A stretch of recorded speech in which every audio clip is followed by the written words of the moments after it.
नमस्कार दोस्तों, आपका स्वागत है बाल महाभारत कथा में। और आज हम अध्याय 8 पढ़ने जा रहे हैं, जिसमें कर्ण के बारे में जानकारी लेंगे। तो चलिए हम स्टार्ट करते हैं इस क्लास को। पांडवों ने पहले कृपाचार्य से और बाद में द्रोणाचार्य से अस्त्र शस्त्र की शिक्षा पाई। उनको जब विद्या में काफी निपुणता प्राप्त हो गई तो एक भारी समारोह किया गया, जिसमें सबने अपने कौशल का प्रदर्शन किया। सारे नगरवासी इस समारोह को देखने आए थे। तरह तरह के खेल हुए और हर एक राजकुमार यही चाहता था कि वही सबसे बढ़कर निकले। आपस में प्रतिस्पर्धा बड़े जोर की थी, परंतु तीर चलाने में पांडु पुत्र अर्जुन का कोई सानी न था। अर्जुन ने धनुष विद्या में कमाल का खेल दिखाया। उसकी अद्भुत चतुरता को देखकर सभी दर्शक और राजवंश के सभी उपस्थित लोग दंग रह गए। यह देखकर दुर्योधन का मन ईर्ष्या से जलने लगा।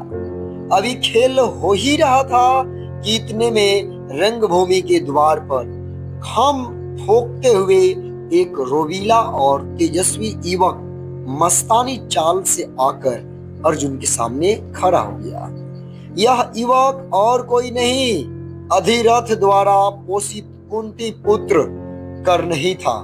लेकिन उसके कुंती पुत्र होने की बात किसी को मालूम न थी। रंगभूमि में आते ही उसने अर्जुन को ललकारा, अर्जुन, जो भी करतब तुमने यहाँ दिखाए हैं उनसे बढ़कर कौशल मैं दिखा सकता हूँ। क्या तुम इसके लिए तैयार हो?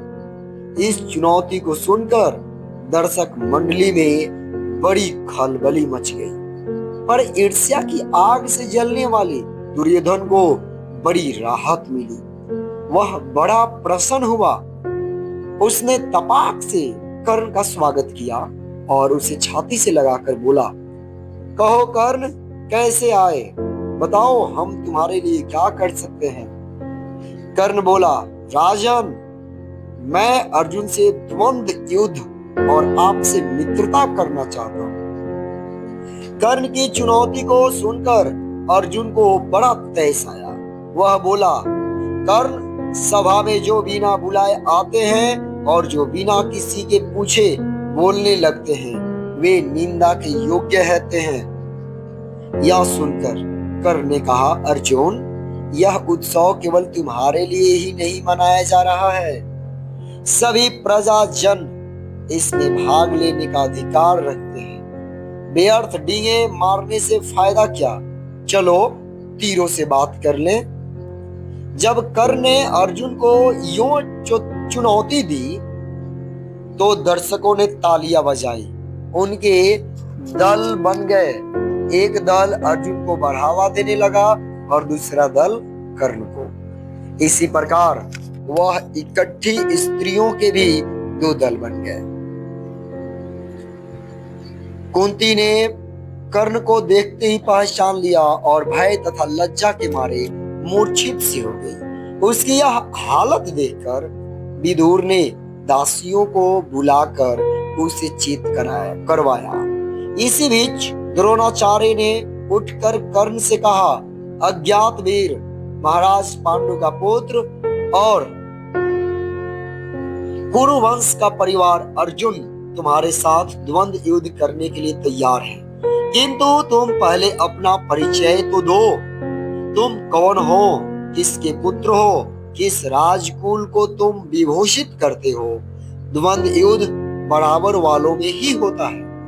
कुल का परिचय पाए बगैर राजकुमार कभी द्वंद्व करने को तैयार नहीं होते।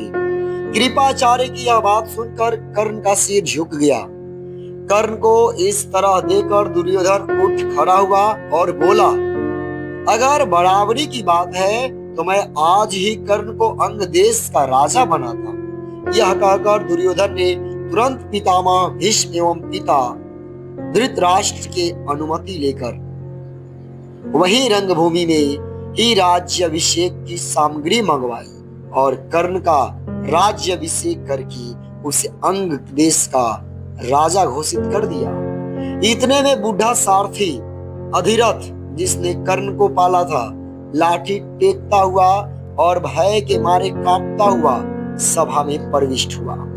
कर्ण जो अभी अभी अंग देश का नरेश बना दिया गया था, उसको देखते ही धनुष नीचे रखकर उठ खड़ा हुआ और पिता मानकर बड़े आदर के साथ उसके आगे सिर नवाया।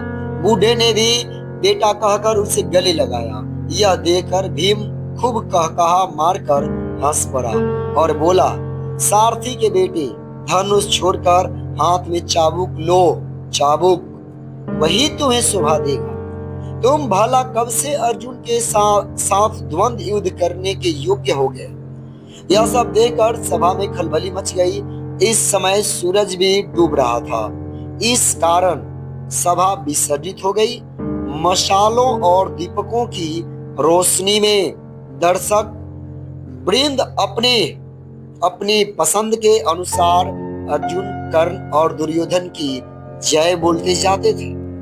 इस घटना के बहुत समय बाद एक बार इंद्र बूढ़े ब्राह्मण के वेश में अंग नरेश कर्ण के पास आए और उसके जन्मजात कवच और कुंडलों की भिक्षा मांगी। इंद्र को डर था कि भावी युद्ध में कर्ण की शक्ति से अर्जुन पर विपत्ति आ सकती है। इस कारण कर्ण की ताकत कम करने की इच्छा से ही उन्होंने उससे यह भिक्षा मांगी थी। कर्ण को सूर्यदेव ने पहले ही सचेत कर दिया था कि उसे धोखा देने के लिए इंद्र ऐसी चाल चलने वाले हैं, परंतु कर्ण इतना दानी था कि किसी के कुछ मांगने पर वह मना कर ही नहीं सकता था। इस कारण यह जानते हुए भी कि भिखारी के वेश में इंद्र धोखा कर रहे हैं, कर्ण ने अपने जन्मजात कवच और कुंडल निकालकर भिक्षा में दे दिए। इस अद्भुत दानवीरता को देखकर इंद्र चकित रह गए। कर्ण की प्रशंसा करते हुए बोले, कर्ण, तुमसे मैं बहुत प्रसन्न हूँ। तुम जो भी वरदान चाहो मांगो। कर्ण ने देवराज से कहा, आप प्रसन्न हैं तो शत्रुओं का संहार करने वाला अपना शक्ति नामक शस्त्र मुझे प्रदान करें। बड़ी प्रसन्नता के साथ वह अपना शस्त्र कर्ण को देते हुए देवराज ने कहा, युद्ध में तुम जिस किसी को लक्ष्य करके इसका प्रयोग करोगे वह अवश्य मारा जाएगा, परंतु एक ही बार तुम इसका प्रयोग कर सकोगे। तुम्हारे शत्रु को मारने के बाद यह मेरे पास वापस आ जाएगा। इतना कहकर इंद्र चले गए। एक बार कर्ण को परशुराम जी से ब्रह्मास्त्र सीखने की इच्छा हुई, इसलिए वह ब्राह्मण के वेश में परशुराम जी के पास गया और प्रार्थना की कि उसे शिष्य स्वीकार करने की कृपा करें। परशुराम जी ने उसे ब्राह्मण समझकर शिष्य बना लिया। इस प्रकार छल से कर्ण ने ब्रह्मास्त्र चलाना सीख लिया। एक दिन परशुराम कर्ण की घाव पर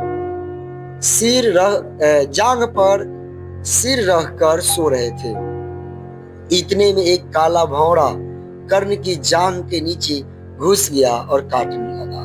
कीड़े के काटने से कर्ण को बहुत पीड़ा हुई और जांघ से लहू की धारा बहने लगी।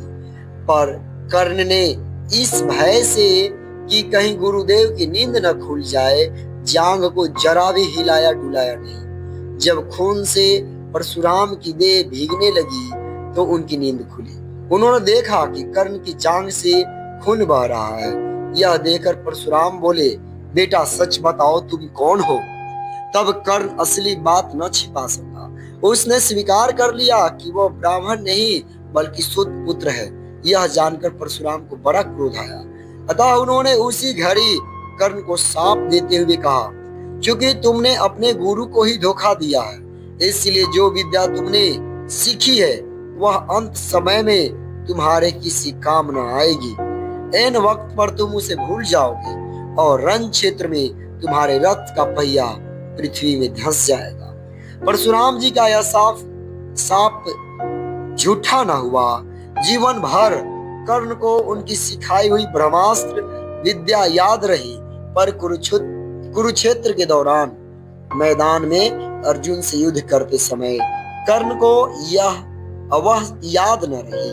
दुर्योधन के घनिष्ठ मित्र कर्ण ने अंत समय तक कौरवों का साथ न छोड़ा। कुरुक्षेत्र के युद्ध में भीष्म तथा आचार्य द्रोण के आहत हो जाने के बाद दुर्योधन ने कर्ण को ही कौरव सेना का सेनापति बनाया था। कर्ण ने 2 दिन तक अद्भुत कुशलता के साथ युद्ध का संचालन किया। आखिर जब सापवश उसके रथ का पहिया जमीन में धंस गया और वह धनुष बाण रहकर जमीन में धंसा हुआ पहिया निकालने का प्रयत्न करने लगा, तभी अर्जुन ने उस महारथी पर प्रहार किया। माता कुंती ने जब यह सुना तो उसके दुख का पार न रहा। और इसी के साथ ये चैप्टर होता है समाप्त। मिलते हैं हम लोग फिर नेक्स्ट वीडियो में द्रोणाचार्य के बारे में जानते हैं।